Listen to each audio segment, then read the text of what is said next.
cup of coffee, sit back and listen to Change Your Attitude, Change Your Life. Change Your Attitude, Change Your Life features stories to inspire and motivate you. Live your best life now. Listen, learn, think, and decide. Change your attitude, change your life. Visit CYACYL.com.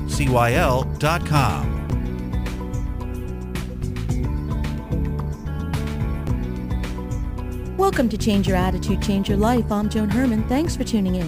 Alzheimer's is a devastating and heartbreaking disease that is growing, and it's growing fast. According to the Alzheimer's Association, today, 5.4 million Americans are living with Alzheimer's. By 2050, as many as 16 million Americans will have the disease. Two-thirds of those affected are women. Of Americans aged 65 and over, 1 in 8 has Alzheimer's, and nearly half of the people aged 85 and older have the disease. An American develops Alzheimer's every 69 seconds. In 2050, an American will develop the disease every 33 seconds. Most people survive an average of 4 to 8 years after a diagnosis, but some live as long as 20 years with the disease. Today's guest actress Judy Prescott knows all too well the heartbreak associated with Alzheimer's. Judy has witnessed her mother's journey through the rough seas of this illness. Judy is a New Jersey native who has spent the past 25 years working as a professional actress. Based in New York City and LA, she has performed many roles on stage and screen. Her most recent work includes episodes of True Blood, Grey's Anatomy, Cold Case, Bones, and the films Islander and Hit and Runway. Judy is the author of Searching for Cecy, Reflections on Alzheimer's, a collection of poems that illuminate the uncertainty that prevails when a loved one braves a devastating illness. Hi, Judy. Thank you so much for joining us today. Hi, Joan. It's such a pleasure to be here. You know, Judy, I just read some alarming facts that I know you know all too well. Yeah. Tell us a little bit about your mom. When was she diagnosed, and how did this journey begin for you and your family? Well, it's so interesting. I was very interested to hear the statistic that most live 4 to 6 years. Mom has, my goodness, I think I can trace it to 1999 when I got married. She got sort of lost in the airport on the way to the wedding, and we were very fortunate because one of my husband's friends, who I didn't know, heard her telling someone at a desk, "I don't know where I'm going. I'm going to this wedding, and I don't know where I'm supposed to be." And he said, "Well, what wedding?" And she said, "My daughter, Judy Prescott." He said, "I'm going there," and he got her to the wedding. And at the wedding, I just noticed she was very unsocial and quiet and staying in her room. And that was in 1999. Now, I would say she was diagnosed 10 years ago. So she's had it for a very long time, and she's early onset. She certainly had it at 65. She may have had it at the age of 63. It's very interesting. She was a very healthy woman. She's still with us, thank goodness. Well, and a little bit later on in the interview, I'm going to talk about some of the warning signs. But let me ask you, because you spoke about having memory loss at the moment. Was it something that happened one time in the beginning and then you didn't notice it again for quite some time after that? Or once it began, did it become frequent? You know, once it began, I was suspect because she would call me and then tell me the same thing again, call me again and forget that she had told me what she had told me. And I just, as you said, yes, Joan, I think it started to build. And after the wedding, I went back there and watched what was going on. And I think it's something you can only really see if you're actually living in that house with a person. But I was living there. I stayed with my mom, and I was noticing her inability to sort of handle bills and hoarding things, lots of not remembering she had bought paper towels so there'd be 40, slowly like that, I guess, Joan.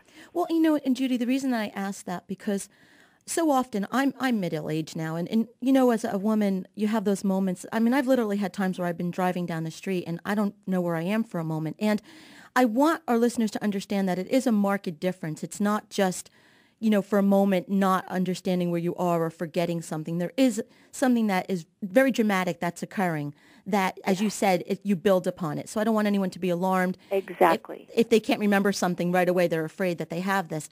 It is something that once it starts, it is built on, in your experience. I would say absolutely yes. And you know what came along with it, with my mother, was this fear. and growing fear. And the fear, that was the hardest thing for me to handle, was her being afraid. I remember one time I had to leave, go back to Los Angeles to go to work, and it was early in the morning, so it was dark, and she was more frightened in the morning, so she's in her white nightgown, I'll never forget it, practically hanging around my ankles saying, "Please don't leave me." And I said, "Mom, please come with me to Los Angeles." And she was terrified of earthquakes and wouldn't, consider that. But do you know what I mean? The fear. Right. There was definitely a fear element to it. So probably, when we go through these warning signs later on, Yeah. it's something you just know it's off and it's serious. It's not the minor things that we all experience. That's exactly right. And there's, absolutely. Not just when we get older, the synapses don't fire quite as quickly. And Right. yes, we can't remember things quite as well. We can't do 12 things that we used to be able to do at the same time. But, this is different. Judy, how long did it take for them to make the diagnosis for your mother's condition? Well, it was very interesting. My sometimes both my brothers thought, well, she's older, so this is normal. And I guess because I had lived in the home, as I told you, there were just more warning signs for me. So at one point I flew back from Los Angeles and I said, "Mom, I'm taking you to the doctor." And I took her in to see her doctor, this wonderful Stephen Kirsch, and I took her in and he said, "Okay, Cecy, what's going on?" And she said, "Well, sometimes it's just a little easier to go somewhere else in your head. You know what I mean?" She said to him, and I said, "Oh my gosh." And then we went somewhere else, and we went to a specialist who asked a ton of questions, and my brother Tommy and I were on the other side of the wall hearing this, and it was devastating. Just that she couldn't answer the questions. And they certainly can't remember dates and the day or this and that. I can't either, but I guess if you're a person who could and then can't, that would matter. But it was very quickly diagnosed. And they also did a CAT scan in the front of her brain, and the frontal lobe shows less circulation, an atrophy. So it all came together rather quickly. And Judy, I know that everyone's situation is different and there's no norm to how something does progress. But in your experience, what was the path? What was your mother's journey from that moment on? And what could someone who may be going through this now with a loved one realistically start to experience or expect? Well, absolutely. My mom lived by herself. It was very frightening for me. She would just start to lose things often. My mother was always the type of person who lost her keys, but she would lose things more often. She would not remember. She couldn't remember to cook things properly, so they would get burned. Or I actually was concerned about her, so I drove her car into the police station nearby, and I said, "This is my mother's car. She has early onset Alzheimer's. She's in Maine in a small town, and she's okay to drive. But in the event that she gets lost, this is her car. This is her license plate. This is where she lives. Could you help her and get her home?" This kind of thing. So it's very difficult. You kind of have to find ways to protect them. And then what was the next step? Did you need to find a place for her to live, or did you find a caregiver? Exactly, Joan. We didn't have, the means to have someone come and live with her. It got so that when I went back to see her one time, there were burned things in the oven. The sleeves of her, bathrobe were burned. It was too much. She was staying in her bedroom watching television all day long and thinking that she had to order everything from the television, or everything that came to her, every solicitation for money she needed to respond to personally, and that was a letter. I moved her into assisted living all by myself, which was the hardest thing I've ever done in my life, with a friend of hers, Sandy, who would meet us outside, and we would take bags and put them in the car. Fortunately, I had read a book by this extraordinary woman, Joanne Koenig Costa, who wrote Learning to Speak Alzheimer's, and it taught me that it's okay to tell tiny lies or fiblets to get someone safe, to keep them feeling okay. And we moved her into assisted living. From there, she did very well on her own in a little apartment for a little while, and I guess it would be 2 years, then she had to go into the Alzheimer's ward. Judy, what was it like for you as the child experiencing this? I mean, I know I dealt with a parent who had cancer and a parent who had a stroke, and later on I ended up second-guessing everything that I've done. How did you deal with this? And Do you experience these emotions? Because I'm sure we have listeners that are going through these types of issues, and they have tremendous feelings of guilt or remorse or second guessing. How do we get through this type of challenge? Well, we have to say to ourselves, our parent has to be safe and well looked after. And it was very hard. It was like taking, as you know, a whole history and saying, okay, we don't need that anymore. We're going to go live in this little place and it's all going to be fine after 63 years. But the truth is, there's so much love with these people who care for people like my mom. Mm-hmm. The caregivers are extraordinary.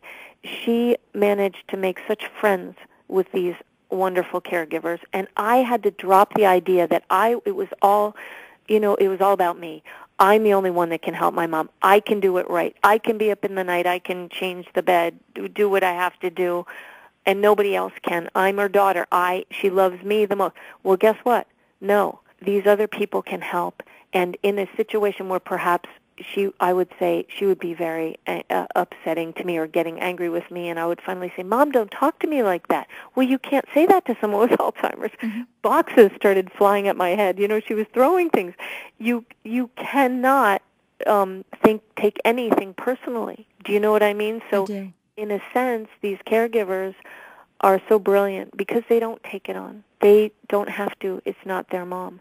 And I learned how to take care of my mother by not expecting her to step into my world, but by quietly stepping into hers and saying, I honor you. I honor your journey. This is yours, and I will help it make this journey as easy as possible for you. Judy, where are you now in the journey? Does she know who you are? Does she recognize things or remember things from the past? Well, my mom now is in a wheelchair. She can't talk anymore. But when I go, I know that she knows that I am someone that she loves. And I have a 5-year-old daughter, Eliza. And when Eliza runs around, she grew up in these facilities, as you can imagine. And she ran by one time, and my mother said, Judy, like I had done something wrong. Because she looks like me. She has this funny curly hair, and she just flew by. So there are memories. There is no language. She doesn't have the ability to tell me that she knows who I am or find the right words. But I can tell by the ease. She falls asleep on my shoulder. She's my mom. There's an energy that is still there. I know she knows me. Judy, we need to take a break. When we return, I'm going to talk to Judy about her book, Searching for Cecy, Reflections on Alzheimer's. This is Change Your Attitude, Change Your Life. Stay with us. We'll be right back. Change Your Attitude, Change Your Life now has a free monthly digital magazine that can be read online or emailed to your inbox. Each month, nationally recognized leaders in their field provide the information that you need to inspire and motivate you. We believe in a holistic approach to life, incorporating mind, body, and spirit. As philosopher Francis Bacon said, knowledge is power. Use the wisdom provided in the publication and apply it to your everyday life. Visit CYACYL.com for more information or to begin your free subscription. That's CYACYL.com. Welcome back to Change Your Attitude, Change Your Life. Our guest today is actress and author Judy Prescott. Judy has written the new book, Searching for Cecy, Reflections on Alzheimer's. Judy, your book, Searching for Cecy, it's a beautiful collection of poems written in honor and in tribute to your mom who has been going through the journey of Alzheimer's. And what inspired you to write this book, and what does it mean to you? Well, Joan, I mentioned that I live in Los Angeles and Mom lives in Maine. And when I would visit her, I would come back here and be so distraught. I just would be so sad that I could not be there with my mother. I wanted to be with her all the time. And I'd come back, and over an 8-year period, I wrote these poems, and I would come back and write and find a way to put these emotions onto paper to understand my mom, Cecy, and to understand myself, and in a way to find the beauty, to find the power in what I was going through. And so the poems I had written, over this 8-year period. Then my aunt, this lovely Roseanne McPherson, her work is in the book. She would visit my mother. She's my father's sister, and my parents are divorced, and it's just amazing to me that she is so kind to my mother all the time. And she'd visit her and take photographs of her, these extraordinary photographs, and then turn them into collage pieces and send them to me so that I would feel connected to Mom and close to Mom. And it just gave me an idea. I just said, oh, my gosh, I call her Aunt Petey. I said, Aunt Petey, how about you give me, she's a brilliant artist. I said, can you give me some of your work? And I'll match it with the poems, and maybe we could make a tribute to Mom. And she said, sure, I'll give you what I can. And she did. And then we needed more, and we asked her daughter Anne, who's an amazing painter in Maine, and my brother Tommy, who's a painter, and my Aunt Sue, who's my mother's age also, and another brilliant artist. So they all started sending me their work. I put this together, and I said, I think this is bigger. Let's make this for everyone. Let's make this for people going through what we're going through. And in addition to just reflecting on patients with Alzheimer's, mentioned to you before the interview that there was one in here. I mean, they're just beautiful poems, and there's one, because I recently lost my mom, that I'd like to share. It touched my heart. The screen door opens, the night breeze flashes, it flies up stairwells, but you aren't there. Asleep in mind, my memory, my mother lies sleeping in corners of time. And those words, Judy, they just really got inside of me because it touched what I've been experiencing in the loss of my mother. And I'd like to ask you if you would share one of your favorite poems from the book with us. Sure. And, Joan, I have to tell you, I think that's the first time I've heard someone read one of my poems, and it was so beautifully done. Oh, thank you. Yeah, that moved me. I'm available for hire. Yeah, exactly. Fabulous. Okay, I'm going to read one called Bon Voyage. And this means a lot to me because I grew up in Maine, and I'll just read it for you. Sometimes it's better to loosen the spring line and let her float away.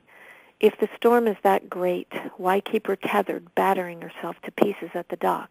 Let her go.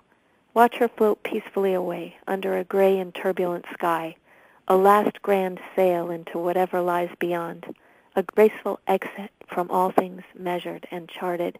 Beautiful catch. I release you. Judy, what lessons have you learned throughout this journey? What can you share with some of our listeners? Well, I think that the most important thing I've learned or am learning is to let go, to understand that it's not my journey, it's her journey, and I can accompany her as far as I can, but then I have to let her go. I've learned to live in the moment, to show up in the moment with her. There's still so much joy to be had with my mom. She's funny and wonderful, and the sense of humor has gone last. It's the last thing she still has. She still can look at me in a way that shows me, oh my God, that hair, it's out of control, that I grew up with. I find I've learned that we can connect through music. I play the banjo, and I take my banjo and I play it for her, and it reaches her on another level. And I've just learned, Joan, that it's time for me. There's a final book, a poem in the book that I wrote. It's time for me to let her go, but learn to live my life while grieving the loss of her, which I always will, but living in a way that would honor her and that she would be proud of and that she would want me to live. I think that's what I've learned so far. And Judy, I had mentioned earlier in the interview that I was going to share from the Alzheimer's Association 10 warning signs of Alzheimer's.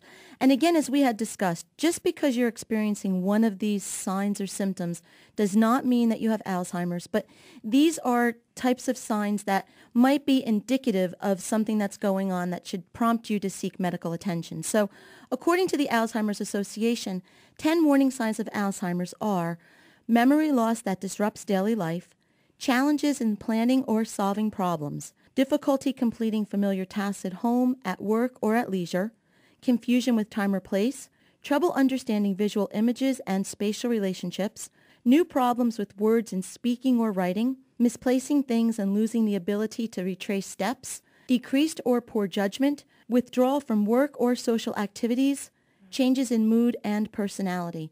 Again, those are just warning signs from the Alzheimer's Association that should prompt you to seek medical attention. It does not mean that you or your loved one has Alzheimer's.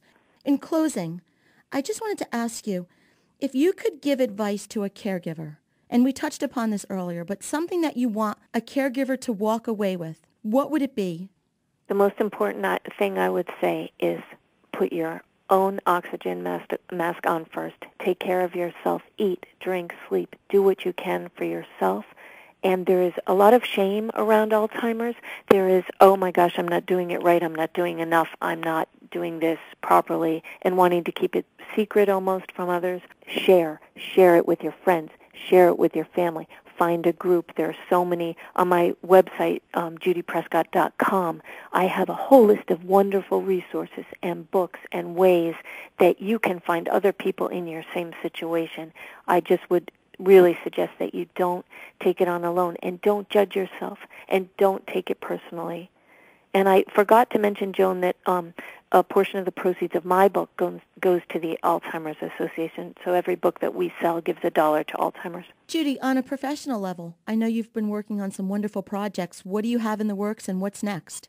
Well, what's next is me trying to behave myself and get back to work. But I've been so busy with my book. The last, I need to get out there and audition more, which I intend to do very soon. Well, good luck with that. I guess break a leg is the word. Is that correct? Yes, thank you. My agents will be happy that you asked me that. The book is Searching for Cecy, Reflections on Alzheimer's by Judy Prescott. As Judy said, if you'd like more information about Judy and her work, you can visit her website, judyprescott.com. That's Prescott, judyprescott.com. And as always, you can visit our website, which is CYACYL.com. That stands for Change Your Attitude, Change Your Life. While on our website, listen to past shows as podcasts, read the digital magazine, sign up for our mailing list, and now take part in the CYACYL Book Club. Judy, thank you so much for stopping by, for spending time with us. I know that I've learned a lot. It's interesting because I always feared Alzheimer's the most as something that I didn't want to go through with a loved one, because I always thought that it was a slow progression of losing that person for good. But you've taught me that as long as that person is here with us, if you look hard enough, the person is there, and you see it through a smile or in the eyes, and we just need to look for it. So thank you for educating me about that. Oh, Joan, that makes me so happy, and that's the one thing I would want to say is stay with them. A lot of people say, I want to remember them how they were. Stay with them because they know us and they need us. I would love to have you come back. I'd love it. This is Change Your Attitude, Change Your Life. I'm Joan Herman. Thanks for tuning in.